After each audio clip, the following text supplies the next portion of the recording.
Good morning to all of you, and good morning to Chairman Gensler. And it's a great pleasure for me to once again have the privilege of introducing Gary, who is this is his second speech to the gathering here, and we have more people this year even than last year, and you had a full house last year. As you all know, Congress left the chairman with a great responsibility to implement the Dodd-Frank Act. Lots of responsibility and lots of new authority. The odds are not great, however, that the new Congress is going to provide the CFTC with the resources it needs, both in terms of personnel and technology. And I know the funding question is very, very much on the mind of the chairman. And I might add all the other CFTC commissioners that are here. In all my time as president of the FIA, I can never remember a CFTC chairman who's brought more energy and drive to the CFTC than Gary Gensler. And all of us in this industry have been watching the rulemaking process very closely and basically out of breath. And I'm looking forward to hearing the chairman's views on how this rulemaking process will unfold over the coming months. And I do have to point out that the Dodd-Frank bill is named after Chris Dodd, who is now running a trade association. He's come over to the wild side. So, you know, there's a future for lots of people that get too immersed in the Dodd-Frank bill. And Chairman Gensler, I know, as a very young man, is going to have many, many opportunities on down the road to do something like run a trade association. In any case, Gary, thank you very much. I should say to everyone here, he regrets not being here in person, but it really is a budgetary issue at the CFTC, and we're very, very pleased that you are here with us by screen. Thank you very much. Good morning, and thank you to the Futures Industry Association. Thank you, John, for the kind introduction, and I do regret not being with you at your conference. This morning, I will discuss how the CFTC has done so far and some ideas as to how we're considering proceeding with the rule writing on Dodd-Frank. But first, I want to thank my fellow commissioners, and with the respect I have for you, John, but just a correction, it's really the five of us that have been handed a large task by the Congress in implementing the Dodd-Frank Act, and the staff of the Commission, the 675-strong staff. But I know that Mike Dunn and Jill Summers, Bart Chilton, Scott Amalia, all of their hard work and close coordination on the rule writing has been enormous. I believe that our rules, the markets, and the American public benefit from the collaborative and inclusive process of rule writing that the five commissioners have embarked on, and that the markets will be better for it. Now, the CFTC is working deliberately and efficiently, transparently, to implement Dodd-Frank. As you all know, we initially set up 30 teams responsible for different rulemaking areas. We set up one additional team, the 31st team, tasked with conforming rules, or what some might call the cleanup rules, looking at our existing regulations and taking into account provisions of the Act. And we're enormously grateful for all the public input, including many of you have given the agency. This began the day that the President signed the Dodd-Frank Act, when we posted email addresses for those 30 teams. We've actually gotten 2,900 comments into those email boxes, what I'll call the pre-proposal submissions. Public participation continued through 9 roundtables that the CFTC, usually jointly with the SEC, conducted. And additionally, many of you and others of the public have come in for meetings. We list them on our website, and now over 600 meetings. I guess John will be listing this here as the questions come in, also on the website. Lastly, we're, of course, working very closely with fellow regulators here in the U.S. and abroad. This includes sharing many of our memos and term sheets and work product. And next week, I'll be traveling to Brussels to chat with the European Parliament on our efforts to harmonize. This one I'm paying for myself. I'm taking my 2 daughters with me for a little travel. But I also want to thank the international regulators who came in and had, as I understand, a very constructive forum down there at Boca discussing financial reform and how to harmonize. So what's next? Now that we have proposed 28 of the 31 topic areas, I wanted to discuss a little bit of what's next.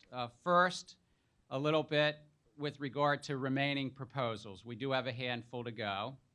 Second, I'll discuss some of the things we at the Commission have been talking about, and I stress we're just talking about, regarding sequencing of final rules. Third, I'd like to discuss some considerations with regard to phasing the implementation through the Commission's authority to set rule effective dates. So first, the remaining proposals. Key amongst the proposals that we have yet to put forward are three that have required significant input and coordination with other regulators. These are related to capital margin, product definitions, and the Volcker rule. Now, there's some others related to where we got additional public feedback, such as segregation for cleared margins, cleared swaps, and testing and supervision. We'll also still have some additional conforming rules to go. So other than the Volcker rule, which I presume with other regulators we'll have to get to proposing this summer, other than the Volcker rule, it is our goal that we complete our proposal phase by the end of April. We're human. Some of it might slip, but that's what we're looking for capital margin, the product definition rule, testing, supervision, and so forth. As it relates to final rulemaking, the CFTC is looking ahead to this, but two key principles I think will guide us through the final rulemaking. First, we'll begin considering final rules only after staff can analyze, summarize, and consider the comments, and after commissioners are able to discuss them, provide feedback to the staff, and after the Commission consults with fellow regulators. So it's the comments, it's the commissioner input, and of course the fellow regulators, all three. And one component that we've asked the public about relates to cost-benefit analysis. We think that seeking public comment is one of the best ways to get a clearer picture of the costs and benefits of proposed rules. A second principle guiding us is that Congress gave the CFTC flexibility in setting implementation dates, or what's called effective dates, of the rules. So even if we finish finalizing rules in a particular order, that does not mean that rules will be required to become effective in that same order. So they can be distinguished and separable. Implementation dates may be conditioned upon other rules being finalized, for instance. Furthermore, we're looking at phasing implementation dates based upon a number of considerations, possibly including asset class. Some asset classes might be ready earlier than others. Type of market participant, and whether the requirement might apply to a platform like a clearinghouse or actually apply to market transactions, for instance, like in real-time reporting. So we have a great deal of flexibility on phasing implementation, and I would think, would be best informed by the public, and many people are commenting on that.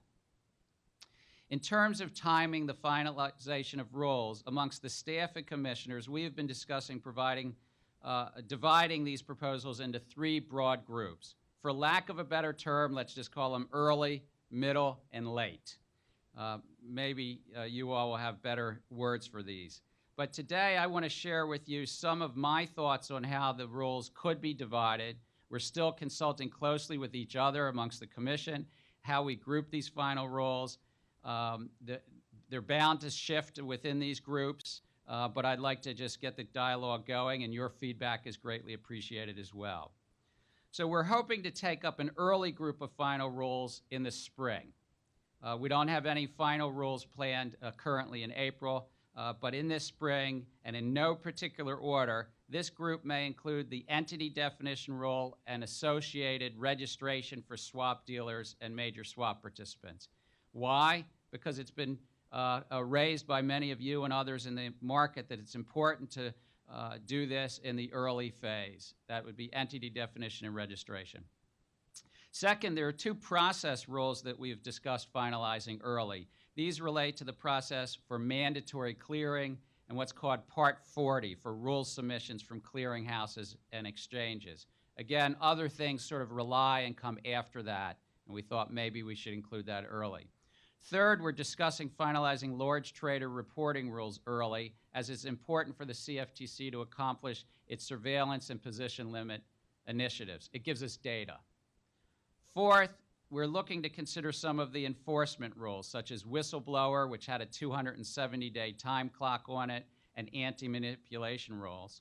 And then fifth, there's some rules that we just happen to propose early, and thus we may be ready to move on those early in the process. These include things like fair credit reporting, consumer information privacy, conflicts of interest, removing references from credit rating agencies and the related Rule 1.25, and definition of agricultural commodities. Again, this might shift, but think of that as a possible set that the commissioners are talking about considering, as I'll call it, early.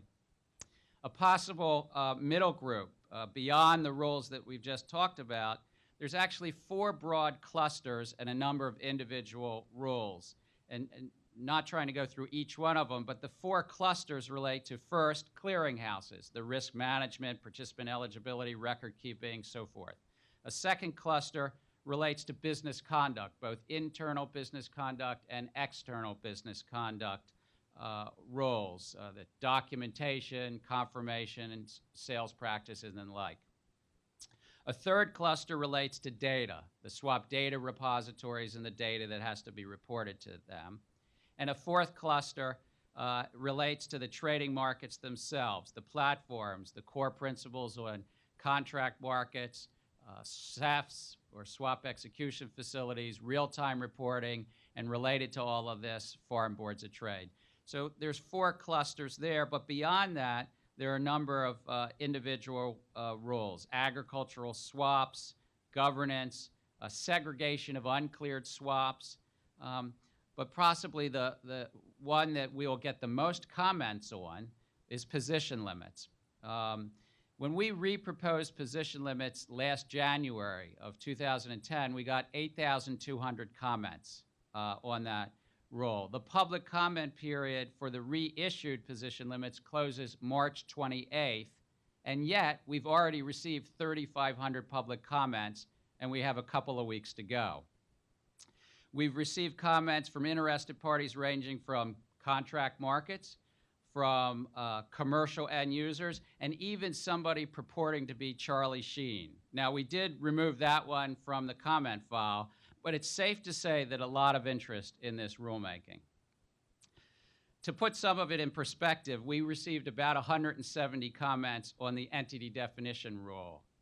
We usually receive 10 to 20 or so on clearinghouse rules, anywhere from 15 to 55 comments on the business conduct rules, 70 on real-time reporting. You have a sense. Position limits has a large comment file. So it will take some time to consider, summarize all of the comments we expect to receive on position limits, and therefore it just may be that this has to be in the middle grouping. Again, we're discussing this through, but you might think of the middle grouping, roughly speaking, in the summer months. Again, there's vacation to be planned and so forth. There are some rules, though, that because we proposed them only within the last month or two, or we're yet to propose them, like capital, margin, and product definitions, that these rules, when we look at them, are more likely to be in what we were starting to think of as the late group that we take up. And in addition to there are some rules we've done jointly with the SEC on reporting of hedge funds and the like. So rules in this late group probably and realistically will not be considered until late summer or into the fall as we start to think through how the rest of this year is sequenced. Now, let me turn back to implementation. Congress gave the CFTC broad latitude in determining final rulemaking and when they will become effective. Congress specifically said that no rule would go into effect sooner than 60 days after a rule is finalized. But each of our rules, we've included a question to the public about rule implementation. We've also continued to seek public comment, and I invite you to share any thoughts that you have on this issue. Even if comment files have closed, we have the discretion to consider your input, and particularly as it relates to the phasing of implementation, this is an ongoing dialogue among staff and commissioners. And looking across the entire set of rules and taking into consideration the cumulative costs, public comments will help inform us as to which ones should go sooner and which ones later. Now, let me give you some just thinking, and these, I would say, are benefited from some of your comments already.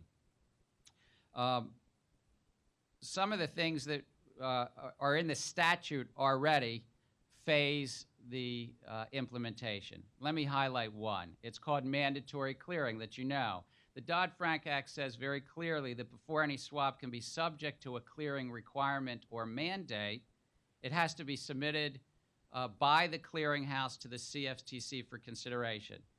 Now, the statute actually said that the clearinghouses that were clearing swaps as to last July were deemed submitted. So technically, many swaps have already been deemed submitted, but we have to run a process, a 90-day process, as to whether those swaps will be subject to a clearing requirement. It's one of the reasons the process rule on that might go early in our phasing.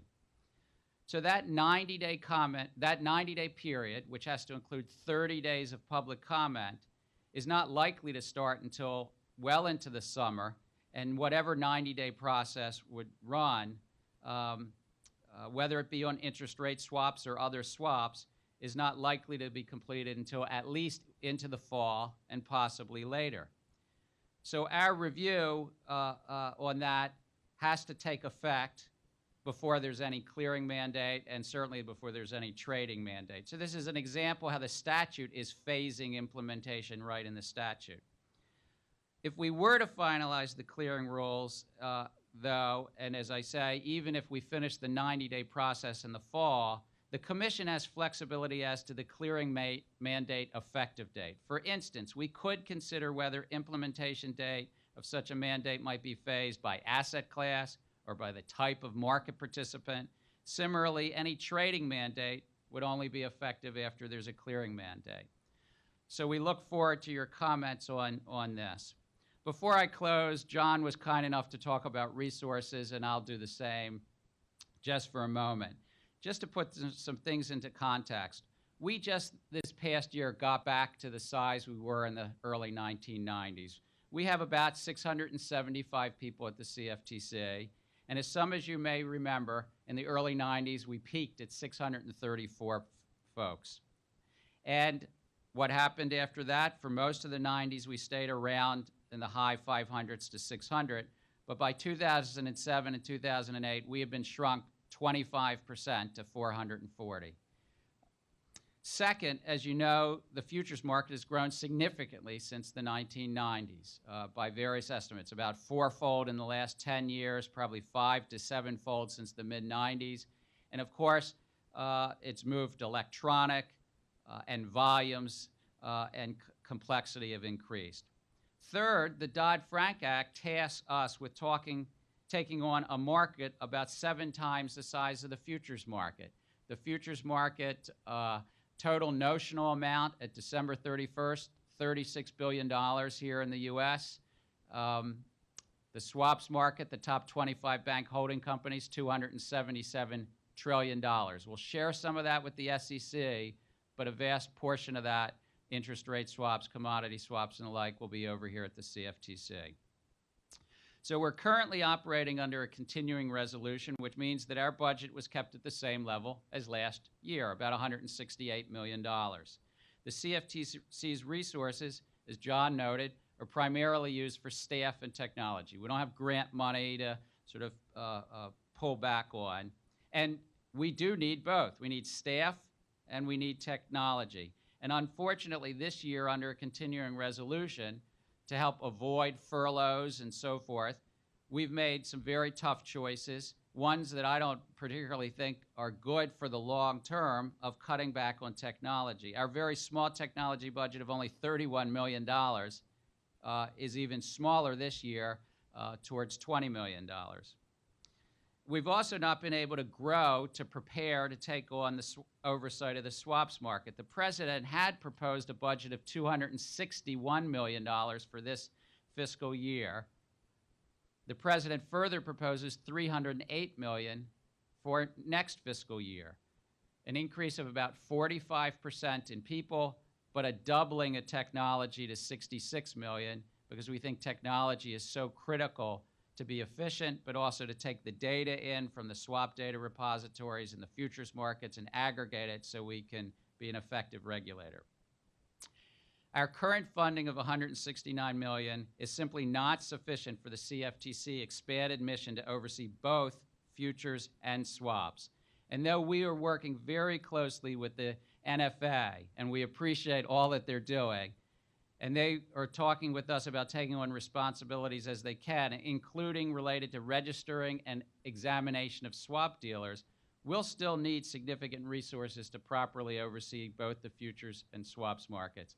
The CFTC is a good investment for the American public and a good investment for the market participants that are in that room in Boca. Markets work best when they are transparent, open, and competitive. But to ensure confidence in markets, and I would say that all of you rely on that confidence in markets, markets also need an effective cop on the beat that protects against fraud and manipulation, helps lower risk, and promotes market integrity. And I thank you again. I regret not being there with you, but I'd be happy to take questions. I think that I'm also going to set up some phone line in that's been set up for the press if they want to do a press avail immediately following this. But John, it's back to you to help orchestrate questions. All right. Well, as I said, because we won't have a press conference today, questions will be limited to the paying guest, Dan, so you can get on the phone later. But if there are questions, I'd like the hands to be raised. I can't see them all. I have one myself. In the name of transparency, Mr. Chairman, when will we see Charlie Sheen's comment letter? We took it down from the website, but you know, it did say fair. Organization 2.5 Men. That's not a good answer. Well, if you want the bum one, we can send it to you, John. I didn't know you and Charlie were such good pals. Questions? You know, I have one that I'll start with, and that's on the swap data repository. That only not is going to require, and everyone in this room obviously agrees with you that your technology budget needs to be increased, and we have been as supportive as we could, recognizing that we do not have the power to do anything other than make recommendations to help. That particular project, you know, will be necessary in order to accommodate all the data that's going to be flowing in from all the firms. The expense that we're going to as well, Mr. Chairman, to try to meet all these requirements, maybe that should be phased in at a later time as well. You don't want all this data piling up on a desk because you don't have the technology to prepare. That's one of the things that's come up a time or two in conversations with some of the people that I've talked to on the swap side. But beyond that, let me see if there's a question. Question.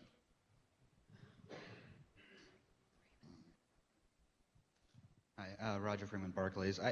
Just on that last point, Mr. Chairman, with respect to the budget and sort of the rule writing, how does this play out in your mind? I mean, from what I can tell, the political winds seem to be against funding increase, and yet you have a lot of rules to write that arguably you can't enforce if you don't have the increase in staff you need. So does it influence rule writing ultimately, or at least some of the dealers I've talked to that have been in meetings with you suggest that it's not going to have any impact whatsoever? My concern is that we actually end up in a market environment where we're not going to have enforceability. Well, it's an excellent question, and I think that it may influence each of the commissioners in our deliberations, but I think it's still incumbent upon us to move forward with the rule writing. We have the staff, and it's an excellent and thoughtful staff, to summarize the comments, to move forward and help the 5 commissioners move forward to finalize these rules, whether it's exactly this early, mid, late, or as I might say, spring, summer, fall. of finalizing rule writing, I think that that helps to address the very real crisis we had in 2008 and help lower regulatory uncertainty. We have a lot of latitude on phasing in those final rules, and I think that the phasing in will take into consideration the cumulative effect on registrants.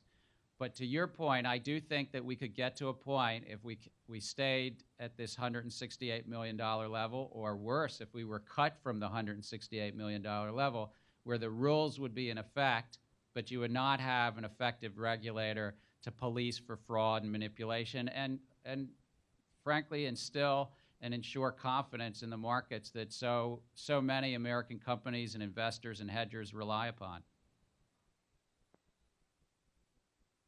Next question on the aisle.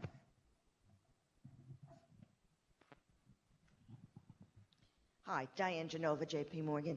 We talked yesterday a little bit about international cooperation, and I'm wondering, what your views are, given that the U.S. is ahead of Europe in terms of the stage we're at in terms of rulemaking, and how that's affecting your rulemaking process. Diane, excellent question, and I know that Jackie Mesa, head of our international effort, a number of our commissioners, I know Jill Summers joined a panel yesterday amongst the International Regulatory Forum. We're working very closely with them. We're sharing a lot of our material and draft information. I'll be over, as I say, with my daughters in Brussels next week, chatting with the European Parliament. I think that we've done very well in harmonization. We're different cultures and political systems, so there will be some differences at the end of the day, but I'm optimistic on the clearing, the swap data repository, the dealer regimes that are all included in the European efforts right now. Japan, of course, moved a little earlier than us. That will be consistent, largely consistent, I'll say.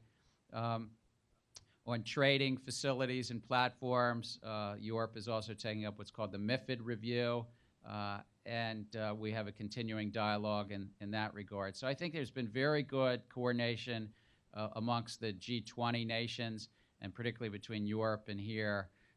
There will be differences at the end just because we're different cultures and political systems, but I think on the large set piece issues, clearing mandate and the like, will be very close.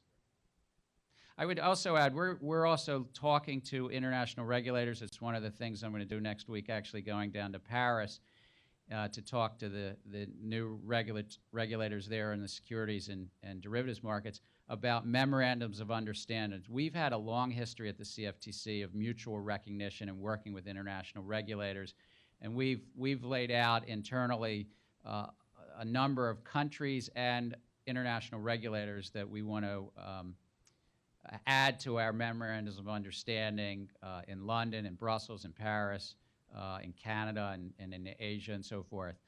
So over the next year and 18 months, we'll be working on a lot of memorandums of understanding so we can have such mutual recognition broadened to the swaps market.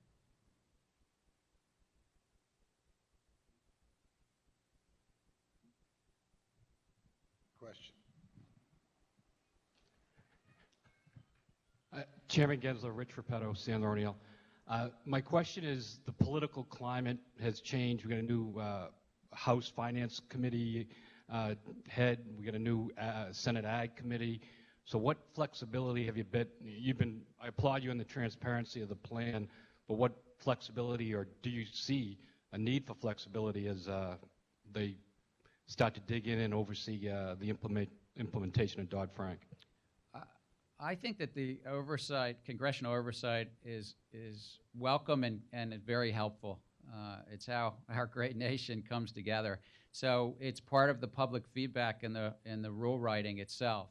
And what I laid out today in terms of what's next are some thoughts. You can consider them thoughts of the chairman. We're still discussing it among commissioner, and I would hope to get additional feedback from Congress, both in the House and the Senate. You might note the Senate, our authorizing committee there has new leadership both in the majority and the ranking members, and also the Senate Banking Committee has a new chair. So there's a lot of turnover. It's been excellent feedback, and I look forward to more of it as we go forward. In terms of flexibility, we're human. Some of this is going to shift. In some cases, if a rule team needs some more time to summarize comments and come up with a solution, it might shift from when the timing might be delayed, because we want to get this right and balanced. And I said there's 3 things we're going to do: summarize the comments, get commissioner feedback, and work with fellow regulators. And all of that has to go into before we finalize a rule. Question? Hi, Matt Lysing with Bloomberg News. Sorry, there's no press. Whoa, I think that was a member of the press. Are there other questions? In the middle.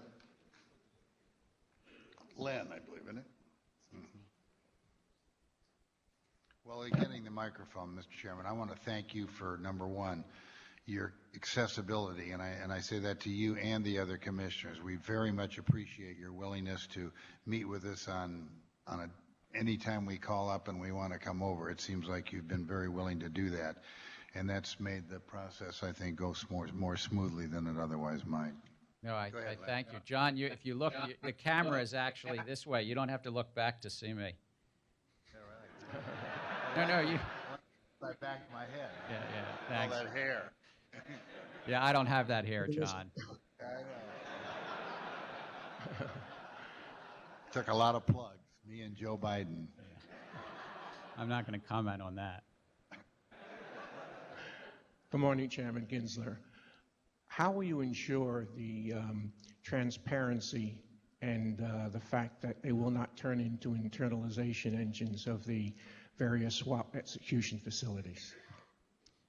I think you raise a very good point. Markets work best when they're transparent, open, and competitive, and I think Congress really addressed it in a number of ways. But on swap execution facilities, Congress said that as one of the core principles of swap execution facilities, they have to have impartial access when we put out a proposal as to what that impartial access means. But in essence, that if a market participant who's guaranteed by a futures commission merchant so that their clearing is taken care of and that they don't have a disciplinary history, roughly speaking, the proposal says you can have access to the markets, and you can leave a live executable bid or offer into that market.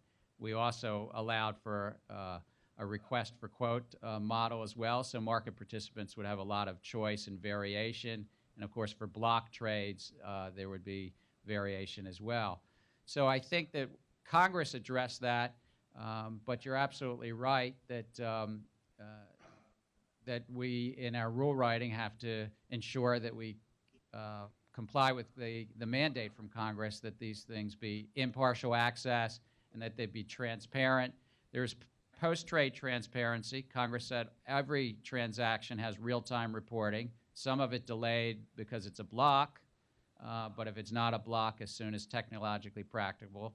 Some of the market would have pre-trade transparency. It would have to be cleared and available for trading and not a block.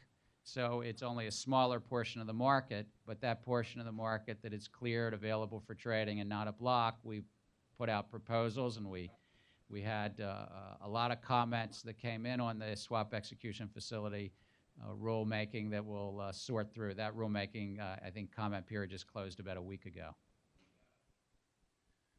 Well, Mr. Chairman, I thank you very much for your most informative remarks. The press conference will be organized by Will right afterwards, so talk to Will, and he'll figure out how to get to the lines. And listen, have a wonderful time in Brussels. I'm glad you're taking your daughter. You deserve to have a little fun once in a while. But once again, thanks a lot. Two of my daughters, I thank you, John, and Matt Lessing will definitely answer your question. Just tie into whatever phone they've set up.